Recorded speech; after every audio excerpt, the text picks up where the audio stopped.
Hello বন্ধুরা, শুধু তোমারই জন্য সিরিয়ালে স্বাগত। হ্যাঁ বন্ধুরা, আমরা আজকে শুধু তোমারই জন্য সিরিয়ালে জানতে পারবো যে রাহুল ও রাহি দুজনেই অষ্টমঙ্গলায় রাহিদের বাড়িতে এসেছে বিয়ের পর প্রথম, এবং সেখানে টিকলি কী করতে চলেছে সেটা কি রাহি আটকাতে পারবে?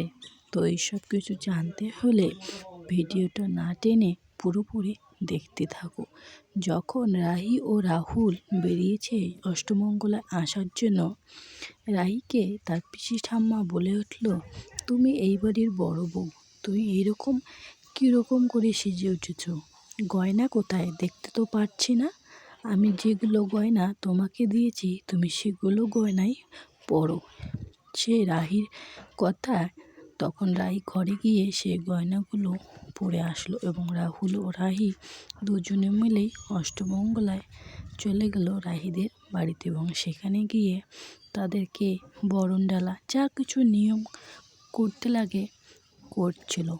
সেখানে চলে আসে টিকলি, এবং টিকলিকে দেখার পর তো খুব রেগে যায় রাহুল এবং বলতে থাকে, টিকলি যদি এই বাড়িতে থাকে তাহলে আমি এই বাড়িতে থাকবো না।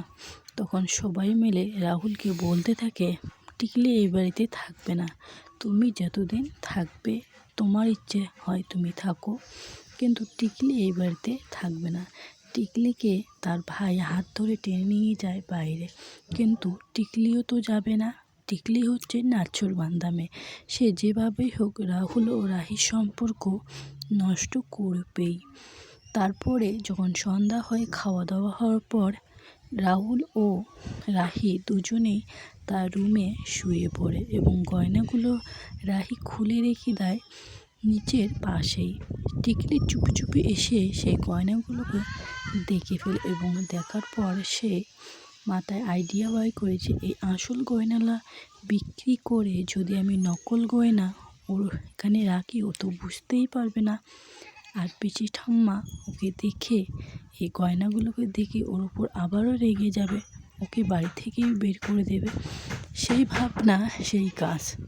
তারপরে চুপি চুপি ছদ্মবেশে এসে সেই গয়নাগুলো নিয়ে তারপরের দিন গয়নার দোকানে চলে গেল, এবং যাওয়ার পর সেই গয়নাগুলো আসলগুলো ওর কাছে রেখে নকলগুলো এনে রাহির কাছে দিয়ে দিল, কিন্তু রাহি সেটা টের পেল না। এরপর কি হতে চলেছে? রাহুল রাহিকে টিকলির জন্য কি আবারও ভুল বুঝলো? রাহি কিভাবে সবটা ম্যানেজ করে প্রমাণ করে দেবে যে ও ঠিক আছে? ভালো লাগলে লাইক